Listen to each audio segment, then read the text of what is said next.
Bueno, pues colorín colorado, el tema 5 se ha acabado, ¿vale? La materia y los materiales. Ya hoy es el resumen de los resúmenes y mañana tenemos el control. La materia y sus propiedades.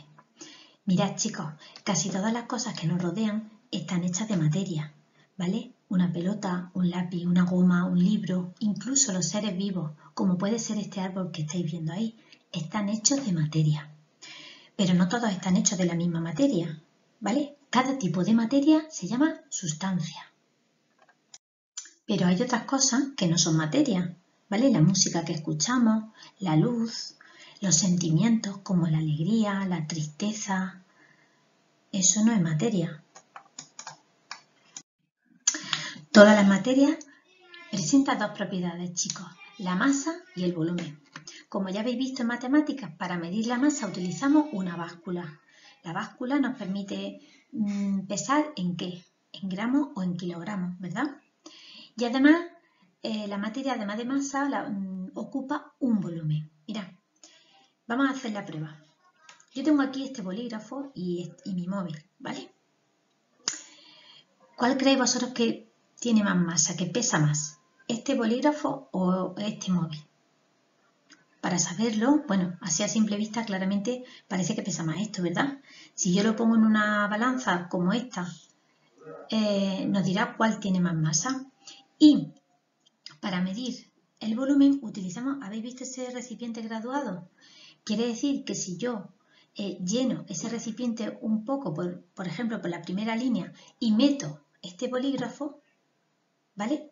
Y después saco el bolígrafo y meto este, ¿cuál creéis vosotros que tendrá más volumen? ¿Cuál va a hacer que el agua suba más? ¿El bolígrafo o el móvil? Eso lo podéis vosotros hacer en casa. Coger diferentes objetos y marcar, por ejemplo, con el vaso de la batidora que tiene mamá y papá en la cocina, lo podéis hacer muy fácilmente. Como podéis meter diferentes objetos y veis que uno sube más el agua y el otro sube menos, ¿vale? Con eso podemos saber el volumen que ocupa un objeto.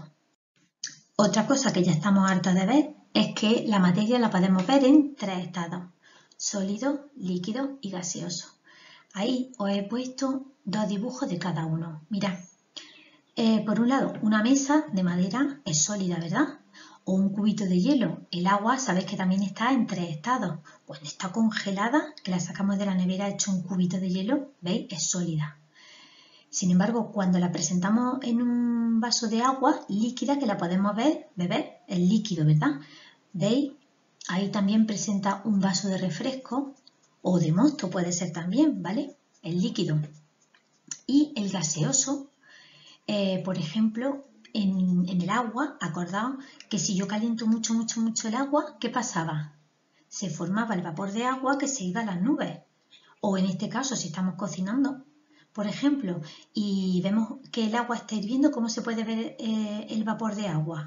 Si cogemos una tapa y tapamos esa olla, vemos que el agua se queda arriba en la tapa y empieza a gotear, que es lo mismo que decíamos con el ciclo del agua, ¿os acordáis? Cuando el sol calienta el agua del mar y se evapora, sube a las nubes, y cuando ya se forman muchas gotitas de agua en las nubes, ¿qué pasaba? Que pesaba mucho y caía, ¿verdad? Bueno, pues era el estado gaseoso, ¿vale? El vapor. Veíamos, dice, sólido. La materia en estado sólido tiene forma propia y su volumen no cambia. Esto tiene una forma, ¿verdad? Alargada. Y el volumen no va a cambiar, por mucho que yo lo cambie de un sitio a otro, ¿vale? El líquido, sin embargo, tiene un volumen fijo, pero depende de donde yo lo eche, va a tener una forma u otra, ¿verdad? No es lo mismo que yo lo eche en una copa por ejemplo, el agua en una copa que en una botella, ¿vale? Y el gaseoso dice, el estado gaseoso no tiene ni forma fija ni volumen fijo. Se adapta al recipiente que lo contiene.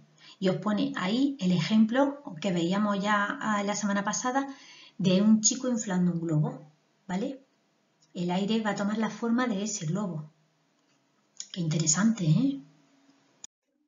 Bueno, esto lo vimos en la unidad 1 de sociales. No sé si vosotros acordáis. Bueno, aquí viene un poquito más explicado y en la siguiente diapositiva lo vamos a ver en el esquema que nosotros teníamos hecho en la libreta. Pero para explicarlo vamos a ver. Mira, la rayita roja significa que se calientan, ¿vale? Y las rayitas y las flechitas azules que se enfrían. Nosotros tenemos cubitos de hielo, vaso de agua y vapor, ¿vale? Si nosotros cogemos los cubitos de hielo que están en estado sólido y los empezamos a calentar, ¿qué va a pasar? Se va a derretir. Y ese cambio de estado de sólido a líquido se llamaba fusión, ¿os acordáis? Y si sigo calentándolo el agua y más, ¿qué pasaba? Que el agua líquida se iba a convertir en vapor. Vapor, vaporización o evaporación. Se puede decir de las dos maneras, ¿vale? Evaporación o vaporización. Bien, ¿y si lo hacemos al revés? ¿Qué pasaría? Por ejemplo, yo he calentado mucho un recipiente con agua y está hirviendo. Si lo tapo con una tapa transparente, vemos que el vapor de agua se está quedando en la tapa cuando se enfría, ¿verdad? Y el agua empieza a chorrear otra vez y se vuelve líquida. Del estado gaseoso pasa otra vez al líquido. ¿Cómo se llamaba eso? Condensación. ¿Os acordáis? Condensaba, condensación. ¿Y qué pasa si el agua esa yo cojo y la meto ahora en la nevera, en el congelador? Vuelve otra vez al estado sólido. Entonces, si vuelve otra vez al estado sólido, sería solidificación. Lo vamos a ver en el esquema siguiente. Bueno, se me han movido un poquito las letras, pero yo creo que se ve claro, ¿verdad? Esto sí que os suena más. ¿Veis? Del estado sólido al estado líquido, fusión, ¿vale? Se derretíamos el hielo y se convertía en líquido y eso era la fusión. Si seguíamos calentando el agua, vaporización.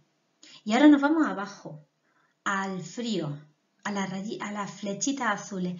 Cuando del estado gaseoso queríamos pasar al estado líquido enfriándolo, condensación. Y cuando veis el vasito de agua, si lo metemos en la nevera, en este caso en el congelador, se solidifica, se vuelve sólido, por tanto, solidificación. Bueno, y los cambios de la materia, cosa interesante. ¿Os acordáis del vídeo que vimos de la combustión del papel? Bien, yo creo que ahí quedó claro qué diferencia hay entre el cambio físico y el cambio químico. Veíamos que en el cambio físico se producía solamente cuando había un cambio, cuando no había cambio de la sustancia. Es decir, yo cojo un trozo de papel, lo rompo o lo arrugo y sigue siendo papel. No se transforma en otra cosa, que no. Pero si yo cojo ese papel y le prendo fuego, ese papel ya no va a ser papel. Se va a convertir en otra cosa que no había antes, ¿verdad? Ahí sí hay cambio de materia, del estado de... O sea, hay una transformación de las sustancias, perdón. Se han convertido en otra cosa. Se han convertido en ceniza y en gas. Y el papel ha desaparecido. Eso era el cambio químico. ¿Os acordáis? Que hicimos una ficha interactiva súper chula, que la hicisteis súper bien. Y nos acercamos al final. ¿Vale? Lo último que vimos esta semana pasada fue los materiales naturales y los materiales artificiales. Los materiales naturales, como su mismo nombre indica, proceden directamente de la naturaleza y podían tener tres orígenes diferentes: vegetal, animal o mineral. Bien, ahí os he puesto algún ejemplo que vimos con fotografía, hicisteis dibujos y demás. De origen animal, pues podría ser, por ejemplo, el cuero con los que hacemos abrigos, zapatos, la lana de las ovejas con la que podemos hacer también muchos jerseys, guantes, la seda de los gusanos de seda, que era ese filamento que se sacaba, ¿verdad? De origen vegetal teníamos, por ejemplo, la madera, ¿vale? La madera podemos hacer muebles, papel, corcho, infinidad de cosas. El lino, el algodón, eran de origen vegetal también. Y por último vimos el de origen mineral, que eran las rocas y los minerales, tan importantes, por ejemplo, como el oro, la plata, que se utiliza para hacer joyas, otras cosas como la arcilla, que se utilizaban para hacer los ladrillos de la construcción, el mármol, etc. Y ya por último, el viernes vimos los materiales artificiales con ese vídeo tan interesante de cómo se fabricaba el plástico a partir del petróleo. ¿Habéis visto eso alguna vez? Fue muy interesante, ¿verdad? Mirad, ¿qué significan los materiales artificiales? Pues no es otra cosa nada más que los materiales artificiales se fabrican a partir de materiales naturales. La materia prima son los materiales naturales, es decir, la madera. ¿Qué puedo hacer yo con la madera? Que es un material natural. Pues la madera, si la tratamos, la llevamos a una fábrica y la procesan adecuadamente, se puede transformar en un mueble o se puede transformar en un papel, ¿vale? O si le sacan la corteza, le pueden transformar en corcho y en otras cosas diferentes. Del petróleo vimos cómo se transformaba en una fábrica y convertían plástico, ¿vale? Eso eran los materiales artificiales, los materiales que se fabricaban a partir de los materiales naturales. Y con esto, colorín colorado, el tema 5 se ha acabado.